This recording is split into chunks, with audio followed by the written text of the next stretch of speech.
All right, hello everybody. We are going to finish off this read of Dark Ages tonight. I will have an actual schedule ready as of tomorrow, and we'll be doing April O'Neil tomorrow. I was doing some reconfiguration, and it's the end of the month, beginning of the new month, so we're in December, the last month of the year, and so I decided to take up Mary Jane. I was going to do this as Jean Grey, but it actually makes a lot more sense to do this read as MJ. So we have read this before, so we're going to come back to this read and, well, I guess finish off the story because A, I have to return this comic book back to the library, and then B, also we're going to talk a little bit about weaving and different stories that have to do with spiders, right? For example, like Charlotte's Web. I don't know if you guys have read the story Charlotte's Web, but I read that when I was a when I was a kid growing up.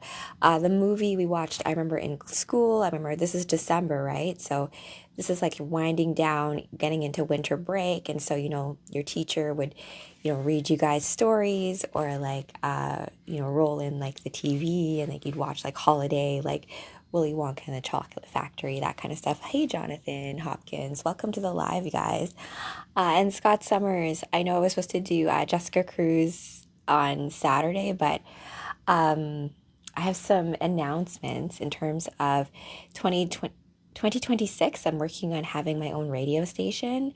So I had to do a lot of stuff in terms of that because it's the end of the month, right? So I have a few studio things planned that you guys can be involved in. And I know I've talked to a few you guys about certain scripts that I have ready. So stay tuned tomorrow for a few of those emails. I've had to kind of reconfigure my own production schedule stuff. So these late night reads going forward, you'll be able to catch that on like an actual like TV guide kind of schedule. So if you guys are not familiar, welcome to the live. I'm Mary Jane Watson. I was toying with the idea of being, the female version of Peter Parker, like in another universe. But I it took me too long to figure out the whole like face mask thing. So I'm maskless. Oh, hey Steve. So I've read you guys, I started reading you guys this before. If you want to get the beginning part of my read as MJ of Dark Ages, it is on my YouTube channel. So we're going to continue off from where we left off before. So I wonder if I can remember the synopsis. I think, oh, Angel Martinez, thank you for liking the live. Welcome back, guys. It's Monday into Tuesday, so we're in the middle, right? I live like that midnight. Here in Toronto, it's 12:22, and I love doing these reads at like midnight because it's that nice little bridging of the gap between 2 days, two worlds, and us reading a comic book. It's like going into a portal, right? And then through story time, we get to, visit a whole new world. Steve Morissette, where do I get my comics in Toronto? I mainly get my comics from Silver Snail on Queen Street. This is from the library. Some of you guys have asked me before about like where do I start if I want to start reading comic books. I say if you can't afford anything, go to your local library. They will all have a graphic novel comic book section, and go towards the heroes that you resonate with, right? So when it comes to Spider-Man, my first introduction to Spider-Man was actually in not the 90s, I think like the early 2000s. I don't know if you guys remember, let's see here. I don't know if you guys remember YTV. Well, I grew up in the prairie, so I just watched YTV, and in the early 2000s, they had a lot of like animated shows like Beast Wars and like I don't know, like there was a certain reboot, there was a certain animation style that was like popular at the time, and so Spider-Man had a particular animated show which I loved. I'm going to find some clips for that, and we can do this on studio in time. Hey, Keaton, you guys. And it did really well when it, in terms of storylines and keeping it up to date with the comic books, but I only knew that later when I started to read more comic books. So whether or not you guys have come to these stories through comic books or through animation or through movies, the idea is that the archetype or like the character or the different inspiring story codices are still the same. So when it comes to spiders, right, I'm going to get into continuing the read that I started with you guys as MJ in just a second. I want to talk to you guys about like the symbolism of all these things, right? So spiders, right? When you think of spiders, are you scared of spiders? I don't know if you guys have heard of, what is that? The old wives saying that like if you kill a spider, then it will rain, or these kinds of things. So hey, Gwen Stacy. Hello, my babe. How are you? Oh my goodness. I just got like, are you scared of all of them, Gwen Stacy? Okay. Are you guys familiar with Charlotte's Web, that story? I'm going to tell you guys so little Rachel growing up in school, I was really nerdy. I love school. And I had, my favorite teachers. And most of my favorite teachers were really great at reading stories, in front of the classroom, like I do with you guys, where we're like, oh, we go through a story and I try to do the voices. And it's a way of sharing a whole universe or a whole world with you guys, right? Because remember, back in the day, before writing was invented, right? Before we like knew how to like write as a technology, we had to remember things like memory. Like, so we'd sit around a campfire. I'd tell you a story off the top of my head, or we would look up into the sky and the stars, and we would just tell stories. Or I'll tell you a story about my dream that happened the other night, or something that just came to me the other day, right? So all of these things where inspiration comes from when we tell stories to each other, once a story is told one like telephone, like one to another person, it's never going to be exactly the same, right? Even stories like when you get told them, or even dreams, you have them and you're like, oh, that's so clear. I know them. I know exactly what it is. And then in the moment of you telling it, sometimes I'm just like, wait a minute, what happened? Is that right? Oh, Friesen, thank you for that. Oh, yay. Welcome to December. We're in the last month. Oh, also fun news, you guys. We got a full moon on Thursday, and on the full moon, I will be releasing my 2026 cosplay calendar, which will be lined up to the moon cycles in 2026. As you guys know, I'm not really doing astro-specific content anymore. I'm just repackaging it in more of like it's one of those things where it's going to influence the stuff I talk to you guys about, but I'm not going to like sit here and talk to you about like the planets and like where these sit, because there are many other astrologers out there who can handle that kind of thing. You know what, Bucky, do you? I'm not going to take rudeness in this kind of thing. I'm going to block you and that too, because this is... I'm not square, but at the same time, you guys, just be respectful. Archie, so tough, right? He's my man. So I'm the biggest fan of like mugs. Like especially in the wintertime, you like hot cocoa and like drinking mugs and stuff. So I'm gonna tell you guys about Charlotte's Web, and then we're gonna get into reading Dark Ages. I'm going to ask you guys, like, who is your favorite Spider-Man? Because I think Spider-Man, out of all of the heroes or comic book characters that's been done movie-wise, I think overall, most of the time, Spider-Man's been done okay. Like, Tobey Maguire's version had, like, his own version. Andrew Garfield. Oh, my gosh. The latest one with Zendaya is MJ. I like Zendaya. Okay, Okay, so you guys, Charlotte's Web. If you guys are not familiar, I think Madam Web, I don't know if any of you guys watched that movie, which I think is part of the Spider-Verse. And I have read you guys a few comic books in the Spider-Verse that deal with Madam Web. Or her name's Charlotte, I think, right? So Charlotte's Web is actually a novel. I think it's from the 53. It was written in 53. I forget the author off the top of my head. I will put that in the replay afterwards as part of this Cosmic Comic Book Club. Because if, don't Claire, who's played Spider-Man in it? um, you know, so John, do you like Spider-Man as a character? Do we like Spider-Man? I think that the biggest thing with, I think, yeah, 1953 was when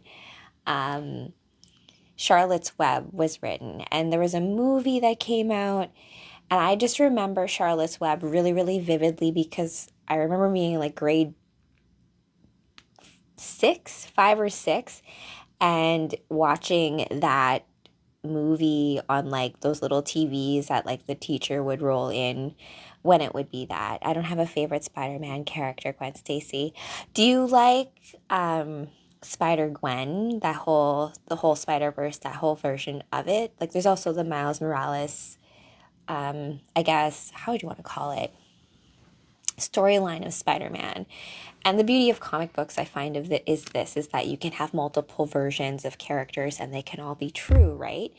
The beauty and flexibility of like having a multiverse and having all those things like dance and play against each other, much like a web, right? The World Wide Web.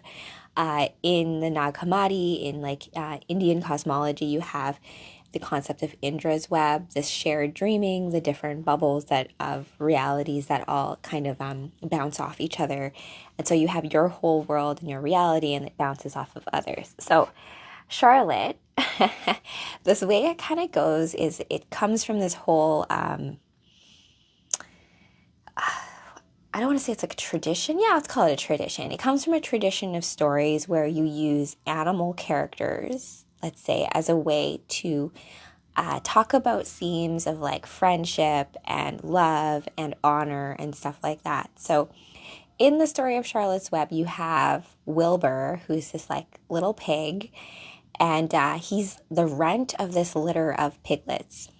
Now, the farmer wants to, of course, kill the runt of the litter, and so I'm gonna go by how the book goes. I can't actually remember how the movie how the movie goes because my memory of that, because how old was I back then in grade 5? Like, so I don't really remember it very clearly. I'm going by what I know in terms of like the book.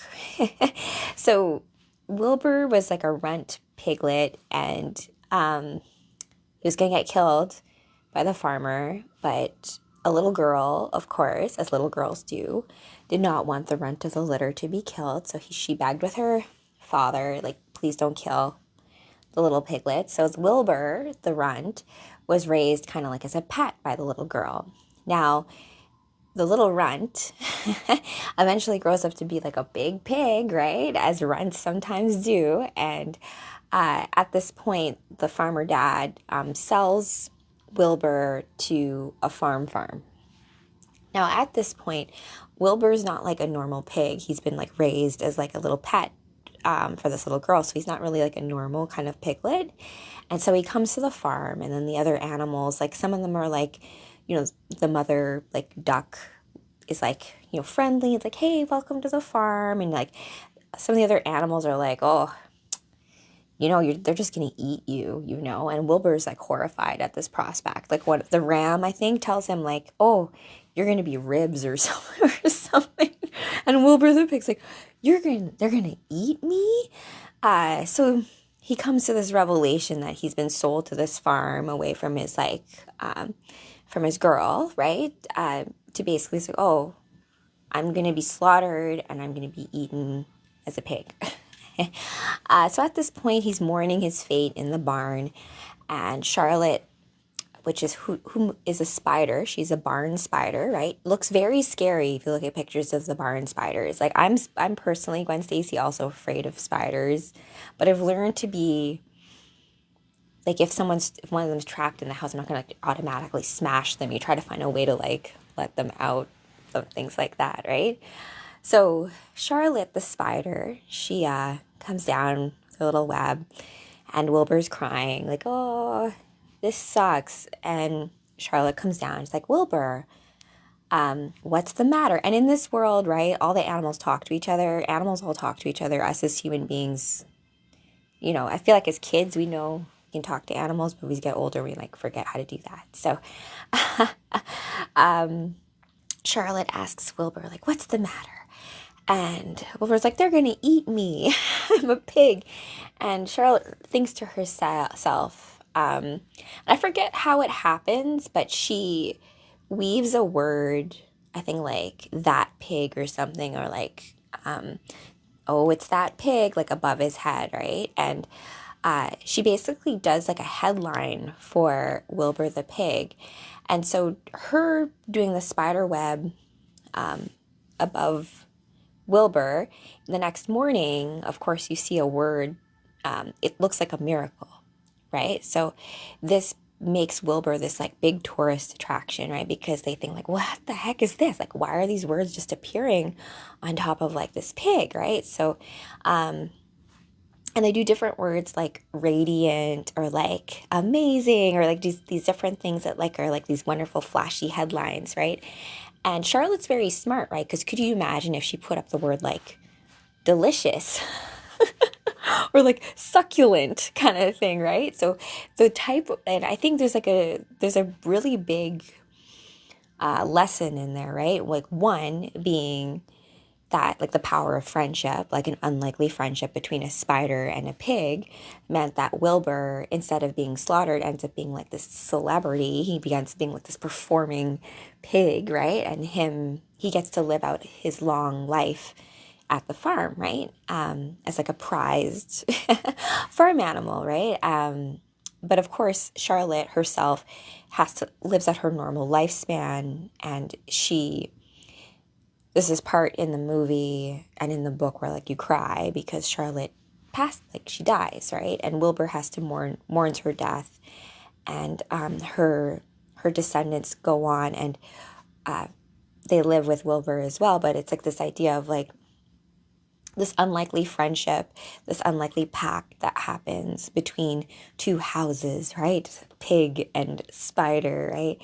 And it's connection through words, right? Because she is able to use the magic of words, the magic of that, in order to create meaning around Wilbur. And so she essentially was like in a comic book, she was giving like she was giving Wilbur context, right? So now instead of Wilbur just being like, oh, you're just going to be like a pig that we're going to eat, now all of a sudden you're a character and we care about you. And now no longer are you just like going to be, fodder.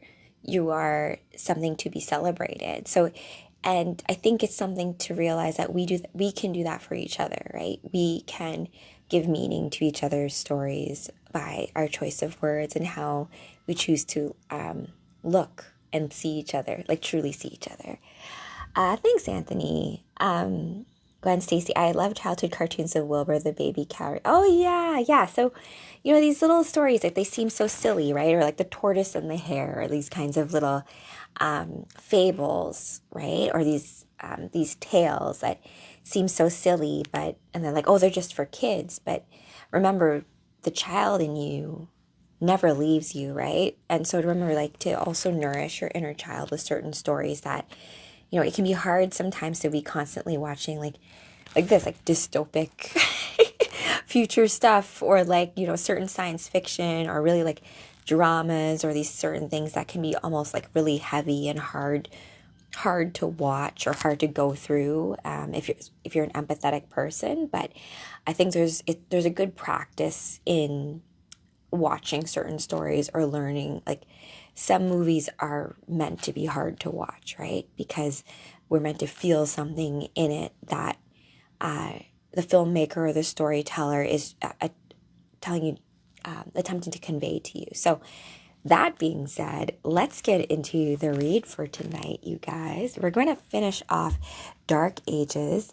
I still watch Dragon Tales on YouTube. I love that, Gwen Stacy. I think you should always go back to the stories that you love as a child, even as an adult, because the eyes by which you look at those stories, you'll be able to see how like the child in you has a certain enjoyment or meaning from it, but you, as at whatever age you're at, will have whatever is meant for you to have when you interface with it, right? Oh, thank you, Amityville. And Anthony, thank you as well. Yes. Okay, so Dark Ages. This is fun because it is a bit of a crossover between a lot of different superheroes. Fantastic Four, it plays a big part in here. Jean Grey's even in this as well. But where we last left off, I will give you guys hopefully a recap. I'll refresh my memory, and then we'll go from there. Amityville, thank you for that. And to all of my superhero friends out there who resonate with the Spider-Man, right? This idea of weaving, also the concept of, how should I put this? It's all context, right? Because in some cases, the spider can seem like a monster, but in others is the hero. So it depends on the way that you ascribe meaning to it and where you're standing in the story. So with this, I actually also love Peter Parker's like older in this, in most of it, and he's like a very attractive like older spider. So I'll fill you guys in on what we read before. If you want to get the read of that on my YouTube, it is there, and I will link to that in this replay so that you can get like part 1 and then part 2. So where we kind of had an issue here, right? Hold on, let me see if I feel like I skipped ahead here. Oh yes, yeah. So last we left off, Pepper Potts was calling Iron Man back to home base, right? Because the world was basically ending and falling apart. Oh, Angel Martinez, thank you for the hot chocolate. That's a perfect time to do this. My own hot cocoa.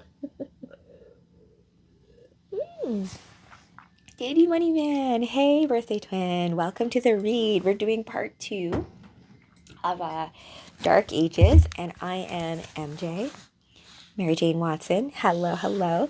And we are going to, we're going to finish off the story today, but I'm just giving you guys a recap of, like on those episodes, you're like, on the last episode of the Cosmic Comic Book Club, and I saw Pokey Stuff came in here before and was, he likes to call it Rachel Ball Z, and I like that too. So on the last episode of Dark Ages, what we kind of came to the point where the world basically ended.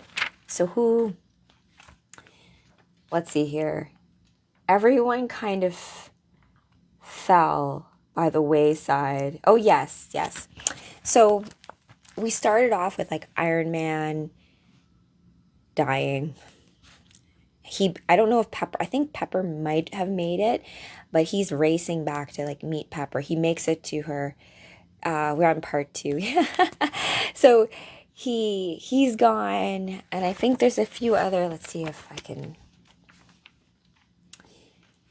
Oh yes, right? So then Peter and MJ, they're hanging out with Luke Cage, and I forget.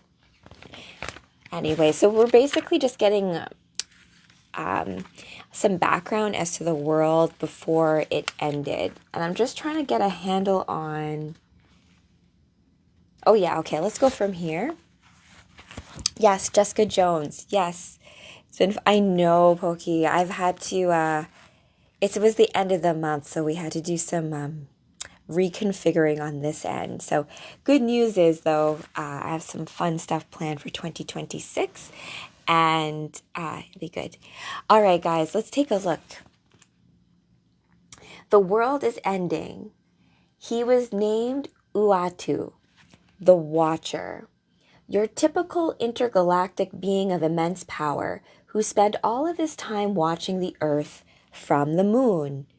So I guess he's on the, like, so the Watchers, you guys, I'm pretty sure YouTube has like the what if stuff as well as, the Watchers. There's also the concept of in the cosmic play or the cosmic movie, there's always an observer, right? His name is God. Is it?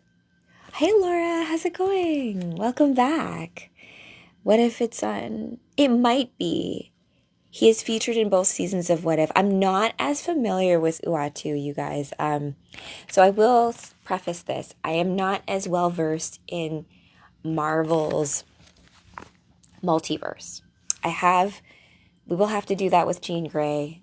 Mama Jean will be back to do a lot of timeline stuff with Rachel Summers and Phoenix. That will be coming up. But I do know from a multiverse Marvel perspective that there is a concept of like the Watchers, and if we think about even Doctor Strange and the concept of timelines and branching off in time, all that kind of stuff, I think Marvel does a unique way of how it handles that. So like X-Men, for example, the Days of Future Past kind of stuff. So the fact that, the past is not set, that the future can somehow influence the past. Even if we think of like Terminator, for example, right? John Connor, the machines from the future send back the Terminator in the past to kill Sarah Connor so that John Connor's never born. But in doing so, they cause Kyle Reese to come back, and that isn't what causes John Connor to be born, right? Because John Connor's father is Kyle Reese, the man from the future. So it's this weird thing of like, how does that future cause the past situation? And not to think about it too much, because I don't think we're it's like watching which is why I like those movies like Tarantino where you're showing movies non-linear, because it's a way of stepping outside of regular ordinary time and like looking at it eagle eye above the chessboard situation, above the web. Mama Jean is gone. Oh, yes, for now. Well, I mean, in this, she may still be here, because in many cases, Jean is dead, right? And I need to get back the comic book, Gwen Stacy, which I think will be a nice one for us, where it's about Jean Grey, but like teenage Jean Grey is like haunted by her like ghost of her future self from a different timeline, right? So just think of it like, it's like how Dr. Manhattan puts it. Like, once something happens, it has always happened, right? It's just the nature of how like things are. Are there more female characters in the spider world? There sure are. I need to, in the Spider-Verse, like you have Gwen Stacy, who is like, and you have different versions, even like Felicia Hardy, who's Black Cat, where like in a certain universe, she is the one who holds the Spider-Man, Spider-Woman mantle, right? All right. Canon event. Is that how they call it? Okay, yes. All right, so Uatu is our Watcher. And it also says here, he was effectively an omnipotent stalker. And this is according to Spider-Man Peter Parker, who I actually enjoy Peter Parker's internal monologues quite a bit. Because he's funny too, because like, Deadpool, he breaks the fourth wall because he addresses the fact that he's aware that he's a comic book character. Spider-Man, I don't think he's aware, but he addresses us like he's aware there's an observer, right? So Peter Peeker. Oh, thanks, Reason. Is Peter Parker's arch nemesis. I'm also not blind to the fact that Peter also means penis. Right? And like, look at all the ladies that love Peter Parker, right? MJ, Felicia, Gwen Stacy, they all love Peter. right? There's a double entendre there.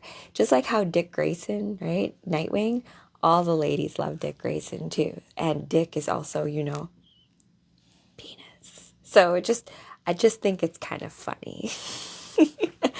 Provisions, right?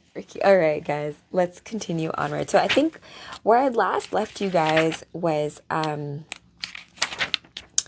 are we here? The big explosion. I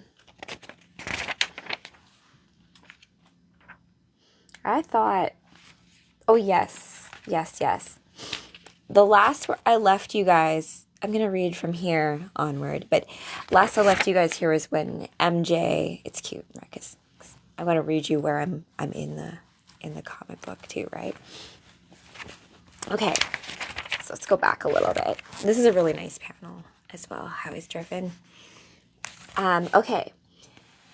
Richard, Ricky. Yeah, Richard, that's a funny thing too with like the shortened versions of names. Like how is Dick short for Richard and how is Bill short for William?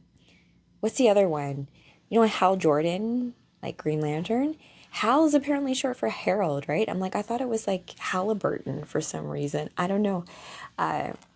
Or Barry is short for Bartholomew. So, I don't know. That one makes more sense. But the whole like rich and yeah, it's just funny. Who makes nicknames up anyways, Okay. Web shooters. Flip, flip. I was just trying to get back to MJ and May. As I fell, I saw my building, our home, fall too. I never should have left them. MJ, May. So May is me and Peter's baby girl.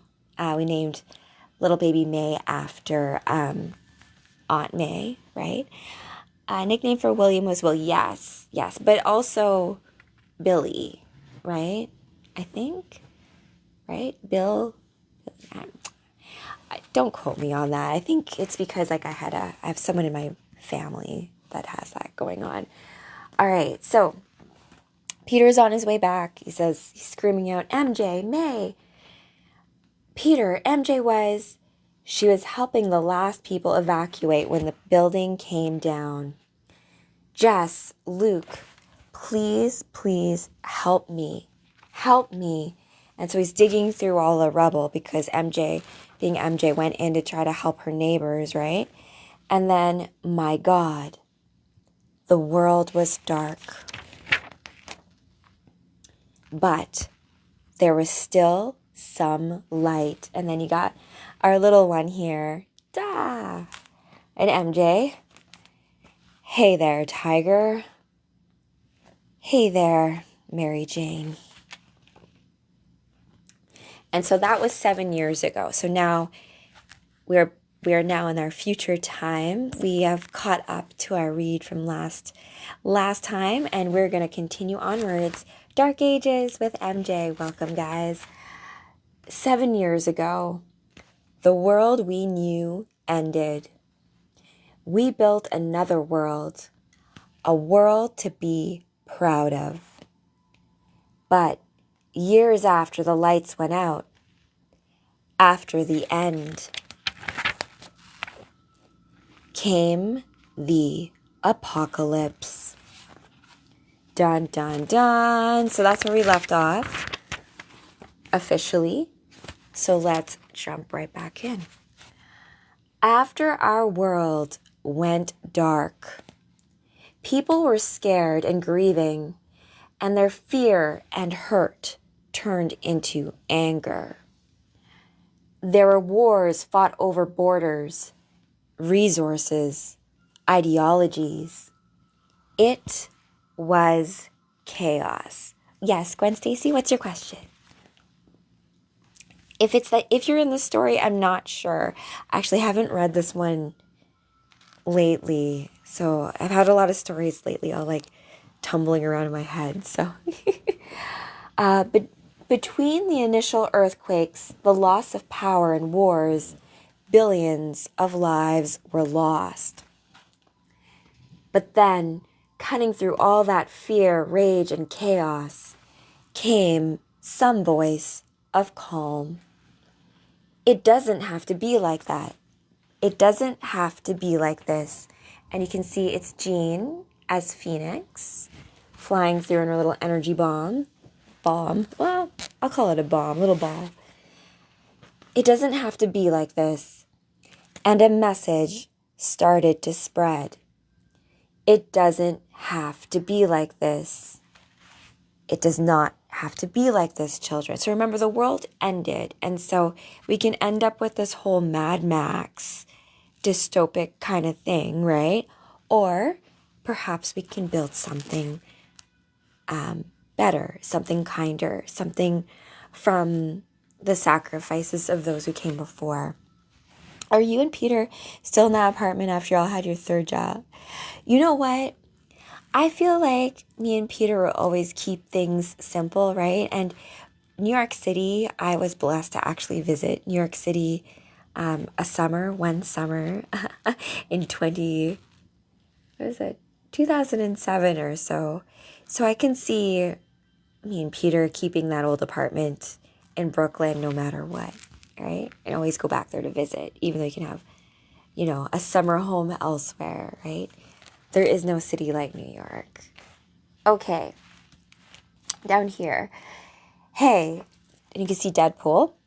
Hey, so a few of my friends have been brainstorming and they have a thought. Are you up for hearing it, or should I go ahead and ram this sword through your eye socket? There's another way. There's another way. It's all right. There will be a better way. There's a better way, son. And Professor X sending out telepathically the message. We can find it together. Probably, Pokey. Stories from New York. My friend Rachel, she was telling me, because as you guys, I think I've told you guys this story before about how me and my best friend Rachel, we became friends after the first day of kindergarten, where she was like, what's your name? I'm like, Rachel. Her name's Rachel. So she danced in New York for Alvin Ailey. So I visited her for a summer before I actually moved out here in Toronto. And so the vibe of New York, it's just like Broadway, all of that kind of stuff. And even what you're saying, like the sewer system, like all the stuff that's underneath the city, there's no way you would know whether or not there are Ninja Turtles living there or not if they didn't want to be found. Just saying. I've seen some of them, Pokey. I've been inundated writing in the last few days, trying to get a certain screenplay completed. So I will get to that for sure. Okay. So Professor X is sending out that we can find a better way of doing this whole new world after the world has crumbled together. Who says that a post-apocalyptic world has to be a bad place? Forget your barren wastelands, your fashion dominated by leather and skulls, and the all too common problem of roving cannibals. After the fall of our civilization came something better. So you can see May's all grown up, how cool she looks, right? So, little baby spiders doing their spider things. Woo! I gotcha. That wasn't fair, Dad. You were yelling woo, May. That makes you a lot easier to locate. It's a loud hole in your stealthy plans. Time to head home, you two, yells out MJ. Sure thing, MJ. I just have to spin some webs first. Honestly, it became a decent place to raise a family. Oh, Corby. Oh, thank you. You're awesome too. Yeah, we upgraded a little bit. Keep your home roots, right? Keep your home base, but you can also spread your wings and expand too, right? Pretty cool. I wonder if there's that Central Park. And if you guys have ever visited Central Park, it's pretty cool in there. Actually, fun fact about Central Park. So I was doing some research on the phoenix, right? The phoenix as like a myth. Phoenix also exists in Marvel, right? As a cosmic entity of life and death, and is, intertwined with Jean Grey. Let's put it that way. But in the story of the phoenix, there is a city to the sun called Heliopolis, right? I think it used to be like where Cairo used to be. But anyways, they used to have these two obelisks there, right? Now, those two obelisks to the sun, one of them sits in London and one of them sits in Central Park. So that's kind of interesting, right? So next time, I didn't get a chance to go there and visit that obelisk, but next time I'm in New York, I will do that. Yes, I think so. And Fest Pop, let's see here. Zorby, thank you for the Fest Pop. I appreciate that since we're in like live fest as well. You narrate the comic books and you send me the audio. Would you do that all, Pokey? I'm actually working on some like animatic stuff as well. I'll share that very soon because I was trying out some stuff with Batgirl and Supergirl. So hopefully I'll show you that tomorrow. Let's see. Okay, continuing onward. You guys are great. There's so much good stuff happening coming up. Trust me. Especially for you artists out there. Viva art. Okay, with a smaller population. So basically, if you're looking at any of these square panels, it's the internal monologue of Peter Parker, right? So as I told you guys before, he's kind of like one of my favorites when it comes to his inner monologue. With a smaller population without electricity, industrialization, and mass production, the world started coming back from the brink of climate destruction. People fled the most inhospitable places and came to thriving centers. What was left of humanity sheltered from the darkness together. These super cities were each linked by a powerful telepath. So remember, it's like a new world, right? And so because of the less population, the world from a climate perspective or environmental perspective didn't have as much stress. And each of the new cities has a telepath, right? Professor X, I guess, chose Brazil. These super cities were each linked by a powerful telepath. Brazil, checking in. Australia, checking in. Nepal, checking in. So while the world was divided by distance, it was also connected by people who opened their minds and hid nothing from each other, all with a common goal. The center of our new world was Earth's capital, Wakanda. Wakanda became the Earth's capital. That's cool. Wakanda, checking in. A council of great theorists innovated every day in the city. Some of the best minds linked together by Jean Grey. Are we ready? Lunella Lafayette. Oh my gosh. Oh, it's almost like your character's here too, Gwen Stacy. Kind of fun. Oh yeah, comic book readings. Yes, we do need to have a title screen.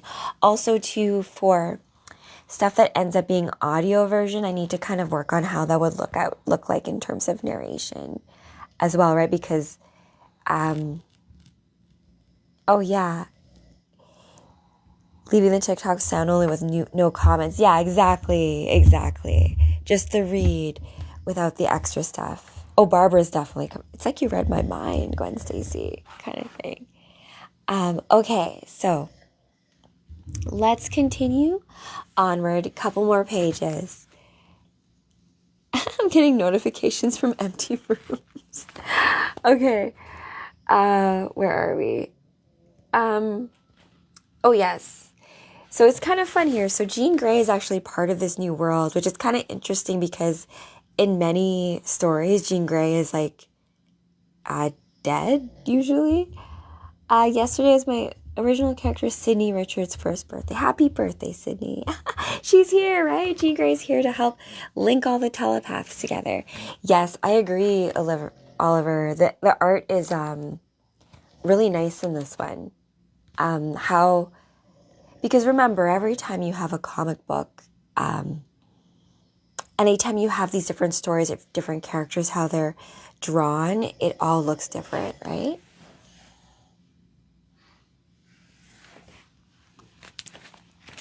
Okay, let's continue. So, I guess Peter is trying to explain here that maybe I shouldn't skip that. He's going to probably explain what his webs are for. Lunella Lafayette, Shuri, Tony Stark. Oh, Tony Stark's still alive. I thought that he died in this whole altercation that happened here. But anyways, I guess he's here. Tony Stark, Valeria Richards, T'Challa, Nadia Van Dyne, Amadeus Cho, and Victor Von Doom join the greatest of non-powered thinkers. So Dr. Doom is like a good guy here. He's like working together with these guys. It's great. They reimagined what the world could be. So Tony Stark, not dead, working with Dr. Doom and the rest of all the smart folks to reconfigure the new world. I guess that's what's needed, right? We have some ideas of how we would have some new Earth stuff going on, right? Especially with those of you who are going to be expressing superhero gifts. I see you. All right. They dreamed up lightning and refrigeration, whole new systems of food production and preservation, shelter and governance. Together, they created a post-apocalyptic utopia. 100 hours of chemiluminescence from a single activation. Ooh, that's cool. How did we protect our utopia? Oliver, I have not watched all of the What If episode 5. I need to go. Actually, that's a good reminder to myself next time we go live on studio. We'll kind of revisit some What If episodes because it does a nice job, I think, of showing just like the alternate world, right? Different dimensions. What if, like that crux point, that branching point, that point in the time space is changed, right? So the do. Yeah. Okay. We built webs. Ting. Where? So basically, I think the webs are like their security features, right? To protect their world. Where? They're heading for the southwest corner of the city. Considering who we have there, that's the worst place to be a bloodthirsty creature of the night. I believe this is Daredevil on night patrol, right? Which kind of makes sense. Should I send a flare-up? No need, Foggy. Wolverine will know by now. What is it? Werewolves. Coating with silver. Ready for vampires, Gabby? Steak fists are a go. Let's hunt. Of course, with the lights going out across the world, darkness thrived. The night horde raids were frequent, but we had protectors who were far more fearsome than any monsters. Rah! So you can see here, they're going up against werewolves, but they got X-23. I mean, they're calling her Wolverine. I guess she's the next Wolverine. She looks pretty awesome here, though, right? And yeah, the way they're drawn, looks great. Let's see here. Okay, so more rawing, right? The serene sounds of the forest at night. Sounds like a night horde making a very bad mistake, Pepper. So yes, Tony and Pepper still alive and did survive the end of the world. Yay. And then you hear this like sound and Stark, right? And before anything can happen, shink. You'd think a brilliant inventor would invent a door. Oh my gosh. I do love how Captain America looks here. Look at him. All grizzled and like the beard. You're looking fine, Cap. Cap. Sorry about the vampire bits. Oh, hey, it happens. And oh, look, you know, like in Predator, Arnie and like that handshake that they do, like looks like they're doing that. Like, welcome. The hero handshake. Yes, Gwen Stacy, they're safe. Yes, all good news in spite of the apocalypse thing. Steve, it's been far too long. We were getting worried about you. It's good to see you, Pepper. How goes alchemy? Oh my gosh, that's so funny. Captain America jumping in. He's like, hey, Tony, hey, Pepper, how goes the alchemy? And then Tony says, well, I turned some lead into gold. Do you want some? What for? Well, I don't really know. This would have been worth a lot of money when money was a thing. I think you're onto something there, Mr. Tony Stark. I didn't expect to see you so content.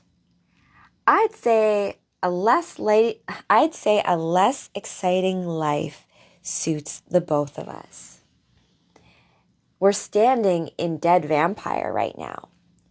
I said less exciting, but not dull. I've been in Europe. How is it? Still ruled by an iron fist. They need help, Tony. Can we take a walk? I guess we can. Let's see. I thought you'd miss electricity more. I thought you'd feel held back. And then Tony says back, honestly, I do. I lie awake at night creating things in my mind. Machines that could transform the world that will never be switched on. Oh, yes. Reminder of what happened prior to this world ending. It's very much similar to what happened in, Escape from LA. When Snake Plissken goes into LA and like does all that stuff. At the end where like they turn the grid off. So here, what happens is, I forget the bad guy, but Doctor Strange sets off like an EMP to shut down the bad guy, which then shuts off all the electricity, which is what the world we're in right now. So you can see here, like Iron Man, of course, the suit was powered by electricity and power. And he obviously lost a leg when he was going through the power shutting off and stuff, right? So he's basically saying, like, Cap is asking him, Steve is like, I thought you'd take this whole, like, no electricity thing harder, right? Being an inventor, right? And Tony's like, yeah, I can turn lead into gold now, right? So it's funny how, like, oh, I can't do, like, sciencey stuff, so I'm turning to alchemy. Just kind of funny. Tony says, I do. I lie awake at night creating things in my mind. Machines that could transform the world that will never be switched on. Watch out for the webs, Tony says as they're walking. Are you here to ask me to go to war with Europe? No, says Steve. I think there's another solution. What if I told you there might be a way to switch on all the machines running in your mind? Oh, that's crazy. A way to turn the electricity, the power back on. And Tony says, what are you talking about? Where are we going? And then you can see here, hello, Iron Man. Oh no! Apocalypse? Cap, what the heck did you do here? You've always been too good at killing, Stark. Some of the vampires you just incinerated have been in my service for centuries. Cap, get Dracula off me and I'll... No. Oh my gosh, Cap turned... What the heck? Are you a vampire? Oh, that wasn't Cap. That was Mystique. How did I fall for that? Oh, darn it. Extraction accomplished. Well done, Mystique. We were so resilient. We had survived so well. We couldn't see the danger growing. In Europe. Wake, Stark. Huh? Your mind is beyond human, Stark. I thought mutants were the only species worth preserving. But I see now that I thought too narrowly. Good for you. It's nice that despotic genocidal maniacs can grow. You shall work for me. Sorry, I've always had a firm rule about not working for people who have slaves build them statues. This is Apocalypse he's talking to. And were your Iron Man suits not partly shining tributes to yourself? Were the metals not mined by slaves in other lands? You understand as I do, Stark. Evolution uses and kills the inferior and underserving. There can be no progress with our world rendered stagnant. I don't know, Apocalypse, you just sound like, here, let me tempt you over to the dark side kind of situation. Oh, thank you, Anthony, for the hand hearts. I wish they did more with the Avengers and X-Men crossover, but hopefully more of that will kind of actually come up. I'd be happy if that was just even an animation, really. Okay, it is time to evolve again. Read. Yeah, appreciate you, Anthony. Thanks again. Read. We thought you were dead. We gave up searching. Sue thought, what are you doing? Everything I can to help and Saba Noor. Are you being threatened or no? We are being given a chance. The power running in here. How have you done this? How would you do it? It's a Faraday cage, immune to the constant EMP, but every cage I've tried to build has failed. I've used adamantium, vibranium. The electromagnetic pulse in the earth is still too strong. You'd need a magnetic, something equally as strong, to repel it in here. Something. No. Someone. Eric Leshnar. You're using Magneto. We knew Apocalypse was dangerous. Well done, Kilgrave. Kilgrave? The dictator controlled what was left of a continent. The Purple Man. Take his mind. Sure. But we had no idea the extent of the threat that he posed. I touched the mind of a being more powerful than a god. Then the earth stopped and the being slept. I want that power. Oh, hey, Spider Carnage. How's it going? Welcome, my friend. And Heroes Hangout, thank you so much for the gift. Welcome. I'm reading Dark Ages. I'm MJ, your bestie, girl next door. And so I actually haven't read this comic before, but it deals with a certain version of the world ending. There's no electricity. It's very much like post-apocalyptic, like after Escape from LA, the power's out because Doctor Strange had to do this like spell which caused an EMP wave, but then he like died. So the earth ends up dealing with this constant short circuiting of all of its electricity. So Apocalypse has basically kidnapped Magneto, and heroes hangout. Thank you. Ah, it's like our holiday read. And so I read you guys comic books live. I am working on having a library of just the reads on their own with like a bit more of like the close-ups of the art as well, and an audio version as well. I have to see how that works as well, because I'm gonna have to write out descriptions for the audio versions of this. So stay tuned for all of that kind of stuff. And welcome to the Cosmic Comic Book Club.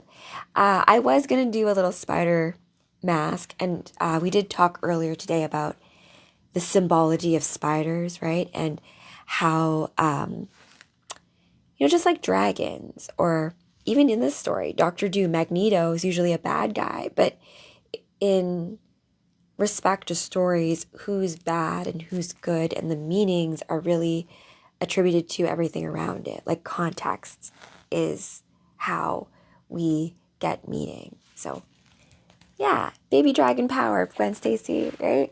So baby dragons, like you could have a good dragon or an evil dragon. And spiders are usually pretty scary, right? Like me as a little kid, but realizing like some spiders perhaps are on your side, right? Because many spiders kill a lot of like bugs that are really disgusting and gross. So yay, spiders. Okay. So Apocalypse has basically imprisoned Magneto to,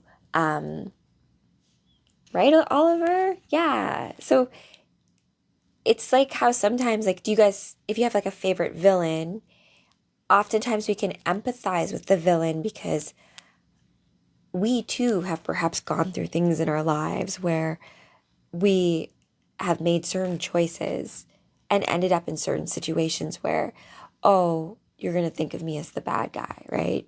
But you don't know the whole story, right? So that kind of thing. Okay, so Magneto is right here powering what Apocalypse is. Apocalypse is like, what if I told you, Tony Stark, that I could get you electricity and power? And Tony's like, oh, that sounds good, but it's probably a cost. And the cost is, yes, of course, like human dignity. So I touched the mind of a being more powerful than a god. Then the earth stopped and the being slept. I want that power. You're going to help me wake the Unmaker, Tony Stark. We didn't know that he would sacrifice the world. Ooh, that's pretty intense. I need to make sure that I'm not a bot. Hold on. Beautiful. A lot of characters are a misunderstanding. And I think that's why many of us relate to certain characters, right? Because it can be so hard to explain your whole life story. And also it can be very raw and emotional to be like, hey, I went through this trauma as a kid, or I have a gift that perhaps other people see as a gift, but for me, it feels like it's a curse. And how do I actually like talk about these things straight? It's difficult, right? So these fantastical stories that are like encoded in comic books, which have a lot in common with hieroglyphics, right? This idea of double ways of conveying stories, right? Both the dialogue and the words, but also the images too. People think MJ is annoying, but she is Yeah, Gwen Stacy, I think MJ is a misunderstood character, right? And I can relate to MJ because, like, I have been hated on before, just for like no other reason. And I've also done the same to others, right? Where I have, let's say, like certain girls have a look, let's say like they remind me of like a girl that maybe betrayed me or was like a huge bitch to me in like junior high. But this new girl doesn't know, like, just because your name's like, let's say Melissa or something, and Melissa is the name of another girl who is awful, doesn't mean that you deserve to be imprinted with that, right? So I think it's just a matter of when you realize these things that are annoying in other characters, oftentimes they're the things in ourselves that we need to integrate, right? So I've found that like when I would be annoyed at certain girls, I was like, oh, those are like the same attributes in myself that I have. And so I learned just to be a bit more kind in that sense. And I've made a lot of great friends doing that, right? Because I've met so many beautiful girls that I thought would be like really snotty or bitchy, but they're really not. But we have this idea that like, oh, just because you look a certain way, you must be like this. You must be like that. You must be this because if I heard this story, I heard this gossip, I heard this, right? But at the end of the day, people all deserve that chance to just be who they are to you, right? So that's what I think. Oh, Tasman, thank you for the gift. It's Peter, yeah, it's Peter's wife, right? Peter Parker's sister. And I love being the narrator, Pokey, right? There's something, I like being the narrator. And also when I was in drama, I used to take drama in high school and stuff, or in anything. I used to love being, do you know like Drew Barrymore and like Scream? It was so shocking because she died in like the first scene, right? And it was like, oh my gosh, you're such a big name star. But there's something to be said for that. Because like, let's say in like a play, if you die in the first act, guess what? I get to go backstage and go up into the balcony and I get to watch the rest of the play, right? If you're the main character in the play, you have to learn so many lines. You have to like be in it and doing it all the time. I don't get to actually watch it, right? So it's kind of like that funny thing of like part of me wants to be like, yay, the spotlight, but then I'm like, oh no, but I have to memorize all those lines. Oh no. So it's like with anything, with great power comes great responsibility. So if you're going to step into the role of being the Spider-Man, the Spider-Woman, it also comes with a certain level of, just checks and balances when it comes to that role, right? And it doesn't have to be like a struggle. It's oftentimes if you're meant to play that role, learning those lines won't be very difficult, right? Because it'll be part of you. And Anthony, thanks for that. Thank you for the hand hearts. I always wanted to be in a play. Tasman, I love live theater. There's something really special about doing a play versus like, I mean, this is why I like reading live to you guys too, right? Because there's something really special about the magic of the freestyle, the magic of the moment of this, like, this will never happen again, right? Just like when I was in high school, every Christmas time, we would have a play that we would do, and we invite all the other schools in the city, because I grew up in Winnipeg, so it's a smaller place. It's not like Toronto here. We have like art schools and stuff. We didn't have that kind of thing when I was growing up. But I did go to an all-girls Catholic school that had a beautiful theater, and we did plays like Les Miserables, The King and I, Wizard of Oz. Oh my gosh, what was the other one?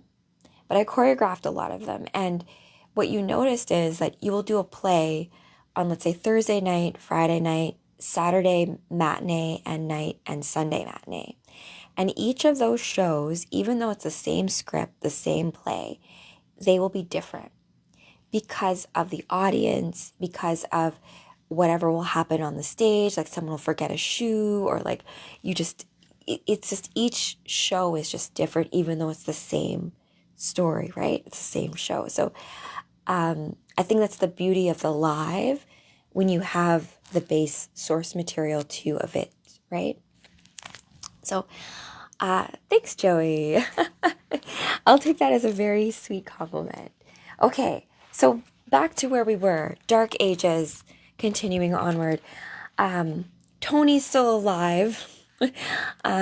He's being seduced here by Apocalypse, who's like, hey, Tony, don't you want to have some electricity and power? Even though I'm getting it through a really nefarious way. So Tony's looking at this. So TBD here on what Tony's going to do. After, it's a cool shot here. Love it. Flame on. There was a time before it all burned away when everything felt right. Oh, yeah. When the paradise we worked for finally came together. Wow. Yes. So you have this little tea party and you have Johnny Storm there, I guess, warming up the tea for the kids. Great use of powers, I'll say. Yes, I have boiled a kettle, Danny. I once burned so hot, I melted through Galactus. But now and the little girl says, what's Galactus? And then Johnny's like, oh my gosh, you don't know who Galactus is? It's a tea party for kids and their closest toys, Johnny. Planetary threats are not invited. I think it's awesome that you can boil a kettle so fast, Uncle Johnny. And he says, thank you, May.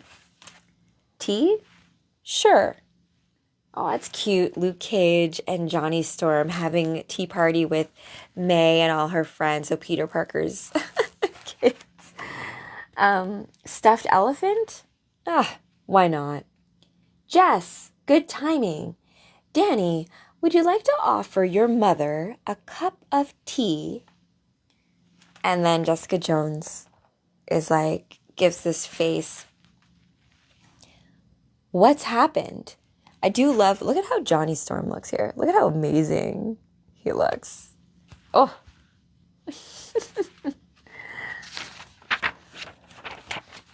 Okay, so now we're in the alchemist's cave. I love how, like, due to the fact there's no electricity, Tony Stark and Pepper have now turned from making mech suits to doing alchemy. It's funny. Okay, so the alchemist's cave looks like a little hobbit place. Tony didn't come home last night, says Pepper. And you can see, oh my goodness, Tasman, thank you for the cap. I'm sorry I missed the whole show of it. Oliver, you say that Tony didn't come home last night, says of Pep. Oh yes, yeah. So Pepper's saying that because Tony is with Apocalypse, seeing how Apocalypse is basically like squeezing power out of Magneto. It's so interesting how many redheads there are in comic books, right? Like MJ's a redhead, Pepper's a redhead, Scarlet Witch is a redhead. I think Peter Parker is also a redhead in most cases. So something interested, right? It's a whacked universe. So you see Blade's here. That's what I wanted to point out. I got all like, so Pepper is talking to Blade and she's saying Steve Rogers showed up, but just to let you guys know,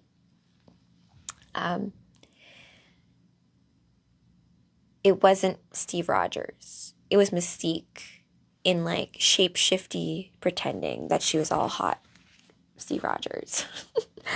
So Steve Rogers showed up. They went for a walk and then they never came back. Dun, dun, dun. And then Captain America wasn't here. What are you talking about, Gabby? Captain America... Oh, I love this part. I'm going to take a little sip before it. Graphic voice is something about the ink, I guess. Remember, this is Dark Ages, right? So post-apocalyptic, it's a different kind of world. And Jean Grey is still alive in this world, too. Okay, now, and they refer to Gabby, well, In some cases, I guess she's like X-23, right? But they just refer to her as like the Wolverine here. So that's this world as well. So she's saying that Captain America wasn't here. What are you talking about, Gabby? Captain America smells like a sturdy oak table. And duty. What does duty smell like? I guess it smells like Captain America. Someone else was here. Yes, I know that scent. Mystique. Dun, dun, dun. And then, come on. So they run.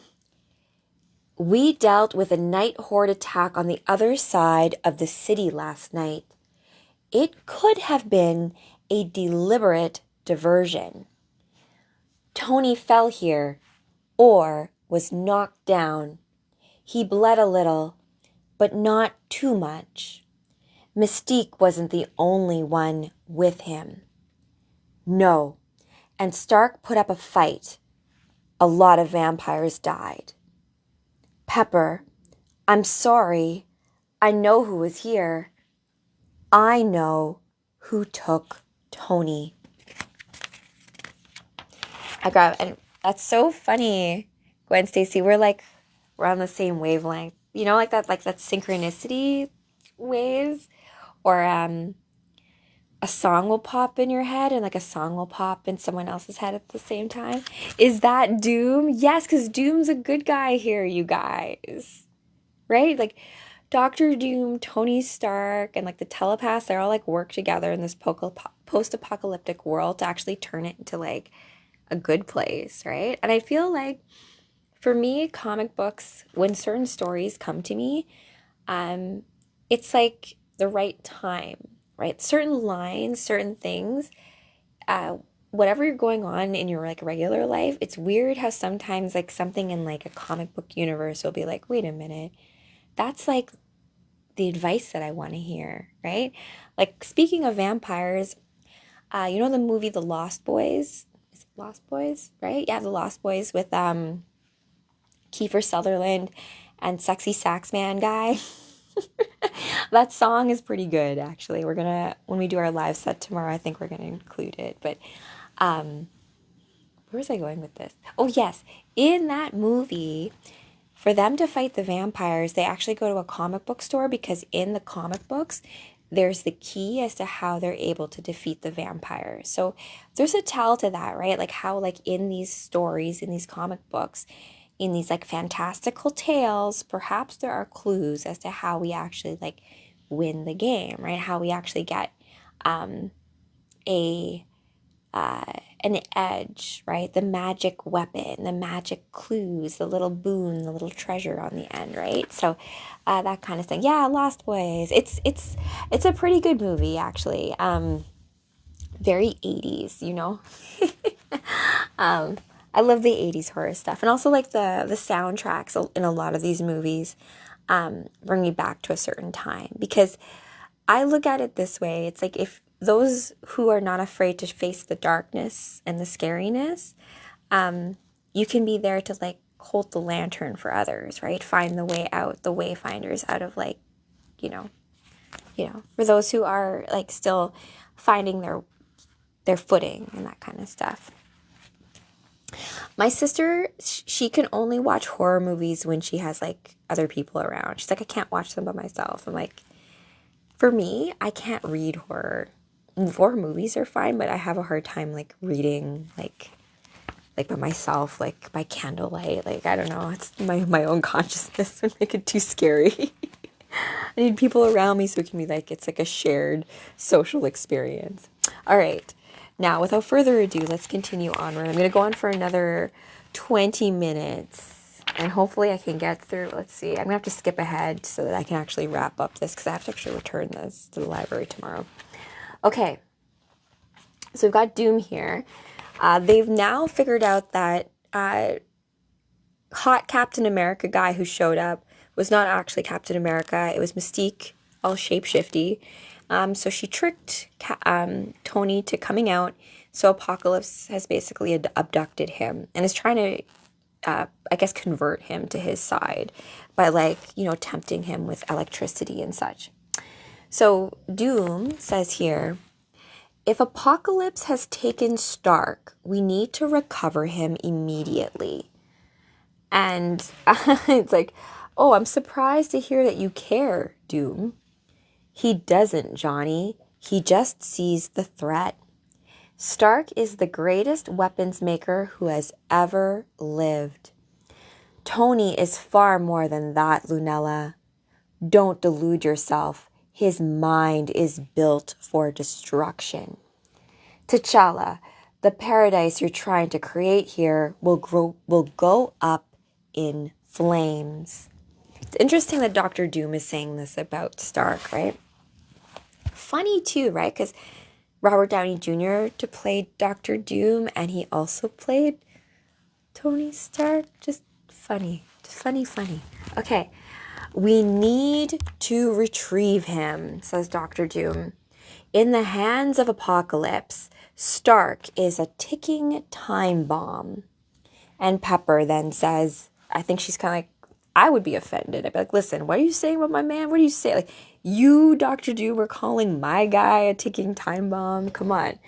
And Pepper says, I will go. I will go and get him back. And Dr. Doom's in the background being like, tick, tick. I'll go with you, Pepper. So will I. And then Doom continues onward saying, tick, tick. And Pepper, we don't even know if he's alive. Even if he is, we don't know where he's being held. And then Doom in the background still saying, tick, tick. Tick, could you stop ticking in the background there? I get that you're doing it for dramatic effect, but this is all very dramatic already.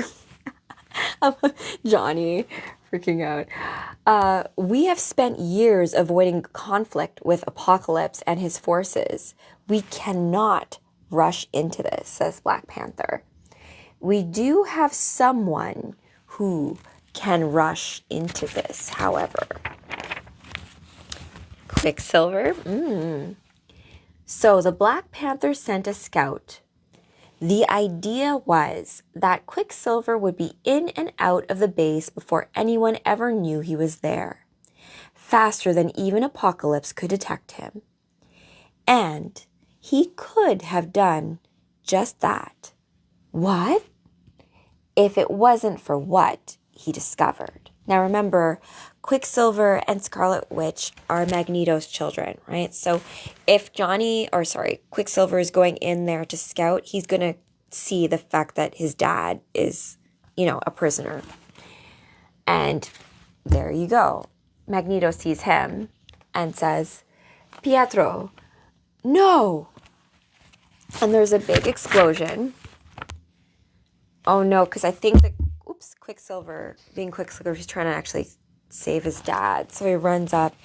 I think there's like a disintegration thing happening. Or no, just gets zapped, at least. Your defenses worked well, Octavius. Oh, I love that Octavius is working together with Apocalypse. Thank you, Apocalypse.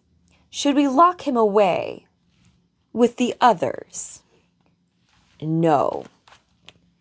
Let's send him back. What we didn't know what we were dealing with. T'Challa, Quicksilver, what have you learned? Pietro? We didn't know who we were dealing with. Something isn't right. His mind, something is in his mind. Look out. Oh, he's been taken over. It's sketchy green eyes. Oh, hey, Max. I'm good. I'm reading some Dark Ages. I'm going for another few minutes yet. I was hoping to finish this, but TBD if we're going to make it. We'll see. He was too fast. I couldn't stop it. flame. Uh-oh. Oh no, Johnny. It all happened so fast. Johnny, yells Sue Storm. Sue, it only took Jean Grey a second to reach Quicksilver's mind. Get him, Jean. Sleep, she yells out. To shut him down. Johnny! But so much damage had already been done. Damage that we couldn't reverse. I know. But at least Jean got, Jean shut it down, but Quicksilver is quick, remember? So that second took a lot. Max asked, are you ready for a Spider-Man versus Venom 2026 in a remake movie? I didn't know that was happening in 2026. I'm down. I'm always hopeful for good comic book story adaptations, right? Because I love movies. And so it's always a beautiful thing when a story from a comic book that I really like can be shown in that way. So I'm always hopeful for it. Come back, Mama Jean. I know, Mama Jean will be back tomorrow. Not tomorrow, I apologize. This week. Because I'm actually going to try to revisit some X-Men versus Avengers stuff. Because I think it deals with a lot of, the crossover stuff deals with how these different entities, energies interface with each other. And so I'll be revisiting that very soon. Craig Myers, hi, how's it going? Oh, April's coming. That's who's tomorrow, April. And we're going to talk about, because I've been reconfiguring a lot of my shows. I don't like the word podcast. I like to say that I come from a drama background. I think podcasts are far too casual, right? I get the whole Joe Rogan 3-hour thing conversation, but I'd rather just do those things in private with you guys, us having we can have cool conversations together, right? But as far as it comes to the live show aspect of it, tomorrow I'm going to be April O'Neil, but we're going to talk a bit about Renaissance. So the Teenage Mutant Ninja Turtles, right? Remember I talked to you guys today about Charlotte's Web, the symbology of spiders. So tomorrow it's going to be symbology of the turtles and the Renaissance painters and stuff. Money Boy Grayson, hey. So April will be back tomorrow. No worries, Gwen Stacy. Time got away from me. Oh, Anthony. Lots of love. Thank you for that. That was the Star Goggles. And we are reading Dark Ages. And we've got about 15 minutes left. And so hopefully we'll finish it by then. It's got a really nice message at the end, which I want to get to you guys before you go off into dreamland, okay?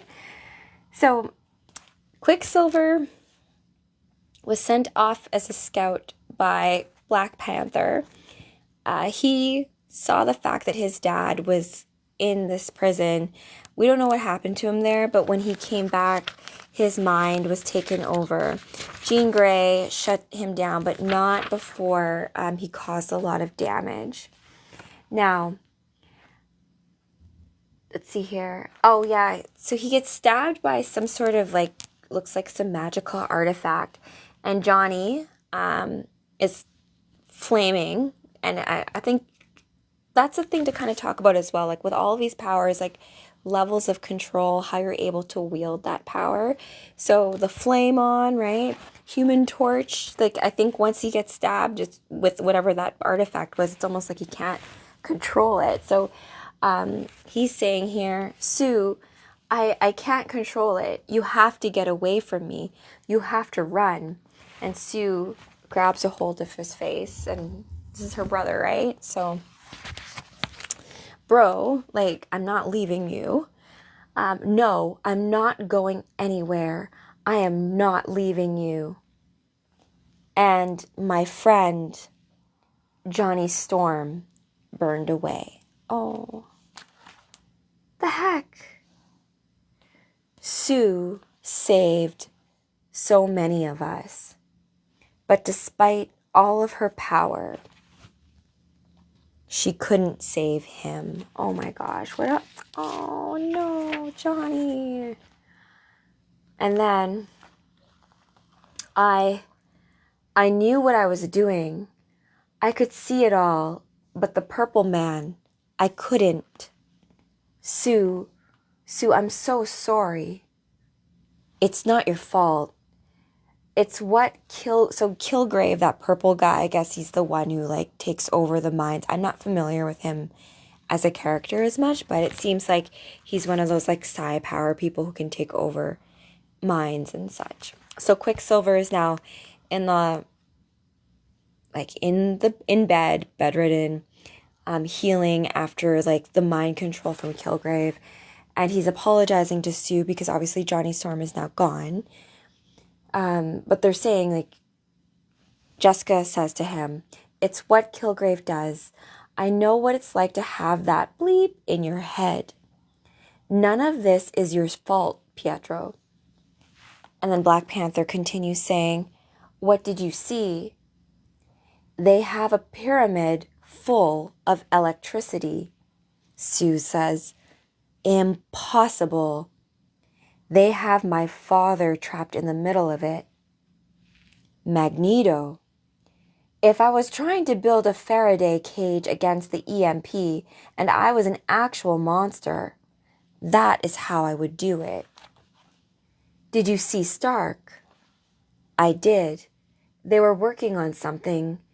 And not just Tony, Hank McCoy, Dr. Octavius, Riri Williams, Reed Richards. What? Says Sue. And that was the information that cemented what came next. Reed Richards and his son Franklin had been missing and presumed dead for 4 years. Reed was there. He's working for Apocalypse. Sue Storm was grieving. She'd watched helplessly as her brother died. And then suddenly, she was given hope her husband and child could still be alive. Sue, our strike force would be ready to invade Europe the very next morning. Oh. Some of us would never return. They'll be coming. They'll try to stop us. They will not succeed. Are the 3 of you ready? Yes, we are ready to hunt. Ooh, so we got Venom, like Apocalypse is like got Venom on his side and stuff. What the heck? And then Mad Rocks, Banff. The journey was a dangerous one. Captain Wagner dropped the sails, and the space aboard our main refugee vessel was valuable, with so many fleeing. Fortunately, Moon Girl came up with a unique idea to crew the vessel to save room, which is how multiple man became multiple seaman. Dropping the sails, she had another suggestion to deal with the scale and weight of the operation. Pietro, drop anchor. Because the scale of the ship was colossal, it used to be a helicarrier, but it lost power and all of its hell. And that's how we were able to move 100,000 people across the sea at a time. So that, Matt, if you're new here, you'll know that I'm not doing this to make a buck. This has nothing really to do with that at all. It is all to do with sharing stories. Also, too, I'm working on my own comic book, but that's a side thing that I'm working on. Also, too, you guys, I don't know if I'm going to be able to finish this story for you guys by the end, because there's some good stuff here, and I do love, like, look at how beautiful Storm looks here, too, right? Gorgeous. Hey, Philip, how are you? So I think I'm going to wrap my read right now. I will Oh, I appreciate that. I'm playing as MJ today, your bestie, girl next door, reading guys Dark Ages. We continued onward from this point where like there's that EMP pulse, apocalypse kind of took over Europe. We have like a coordination between Peter Parker, MJ, our baby May. So like it's like this new generation and this like alternate timeline where a lot of our heroes have sacrificed themselves so that there's this new world, this post-apocalyptic world. But, you know, the way it has been kind of told through the lens of Peter Parker is that it's actually not so bad, you know? Like, if you take certain gifts like telepathy and the greatest minds and come to certain problems from a creative standpoint, perhaps it doesn't have to be this like Mad Max cannibals, like us tearing each other apart, right? Perhaps if we are just a bit more creative about things, we can come together in a more gratuitous kind of way. And I do think like in stories that seem frivolous, like comic books and like animation stuff, like people think, oh, that's just for kids. But in the end, we should always nurture our inner children, right? Because if we never heal certain things that have happened to us as kids, we grow up into adults that hurt people and we aren't even consciously aware of it, right? So just to be aware of like what you need to do for yourself to keep yourself loved, seen, cared for. And also if you're one of those who are called to walk a certain path, that, you know, with great power comes great responsibility, that there are other archetypes, other figures, other points of inspiration, so you don't feel quite so alone, even when it gets dark. So, exactly. Thank you so much, Gwen Stacy. I love you too, you guys. So, also, you know, no matter what you do, people will judge you. So, better for you just to do what you want anyways, right? So that's a main message, because at the end of the day, like a lot of people will say like, why do you care about comic books? Why do you care about that? But like, why care about anything, right? All that really matters is like for you to know yourself, right? And then operate from a place of to thine own self be true. But in doing that, you lead from a heart-centric place and know that everything is everything else. And by you honoring yourself, you also love the universe, right? So, yeah, love it. Oh, you guys are the best. You know, I have literally the best viewers in the world, you guys. And you guys know that I'm not doing this for anything other than I am a servant of the cosmos, right? And those who tell the stories rule the world. And so I welcome for you guys to be the authors, the creators of your own story, right? And you can make it as beautiful and magical and wonderful as you would like. Trust me. I know. Okay, guys. So I'll catch you guys tomorrow. Tomorrow, definitely, Anthony, you know. Those who know. And you know what? Those who don't believe in magic, sure as hell are never going to find it. So to all of you guys there who have the eyes to see, right? The ears to hear, and all the potential in the world to be exactly who you are meant to be in this cosmic game of life, I gift you all the courage, all of the gifts, all of the support, right? Because think about it. I really wish, you know, when you do the hard thing, when you take the high road, when you do the right thing, sometimes it can feel like no one sees, right? Or like, I don't know if you guys have done this where like someone else has stolen credit from you, right? Or like you came up with an idea, but someone else like takes it and like does something with it. Trust me, you guys, the universe knows, okay? And trust me, there's like a cosmic scoreboard with like stickers on it. Like when I used to manage my team, I would do this thing called the sticker ceremony at the end of the month. So like everyone on the team, like we would give each other stickers, just to teammates being like, oh, this is for you getting that that asset to me like last minute after like work hours, right? And you didn't have to and you did it. So, just I call it a sticker ceremony. And then I got my bosses in on the fact that whoever had the most stickers at the end of the month, I would get them like a Visa gift card for like $50 or something. And, it's something simple, but it's not even about the money. It's more just about the acknowledgement, right? The recognition, the idea of being seen, the fact that like, you know what you love, what you care about, what you want to even do today, that matters, right? So we can take this perspective of like, I'm just little old me, but little old me is what's needed. So, yeah, you got it.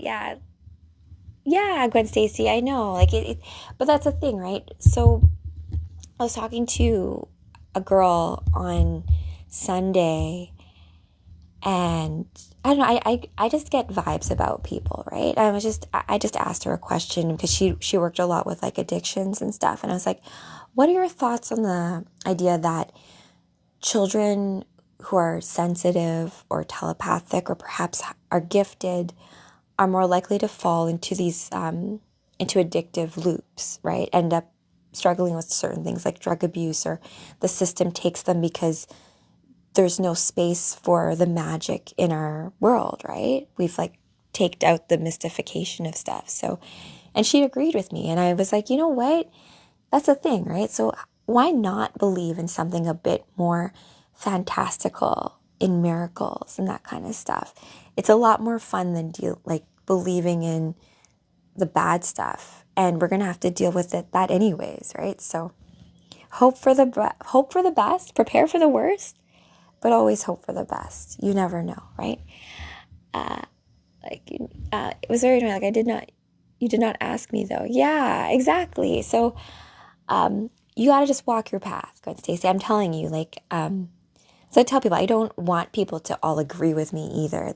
Our beauty is all of our unique differences. So I'm always appreciative of you guys, like with the new info you tell me, or like telling me all the stuff, like characters that you love, or different breadcrumbs you've thrown my way, because that's what we're all here for, right? We're all walking each other home. Okay, guys. I hope you guys had a beautiful night with me. So fun hanging out with your bestie, MJ, right? With great power comes great responsibility. Now remember, guys, it takes true courage for you to be exactly you in the cosmic game of life. So please do play as exactly you, because the universe is counting on you. But I have your back. Oh, yeah. And I will, Gwen Stacy, tell baby brother Wolfie that I love him. It's like Princess Mononoke. You know how she's got her wolf brothers? Kind of like that, right? Me and Wolfie have your guys' back. So catch you all in the dream world. And until tomorrow, sweet dreams. Bye.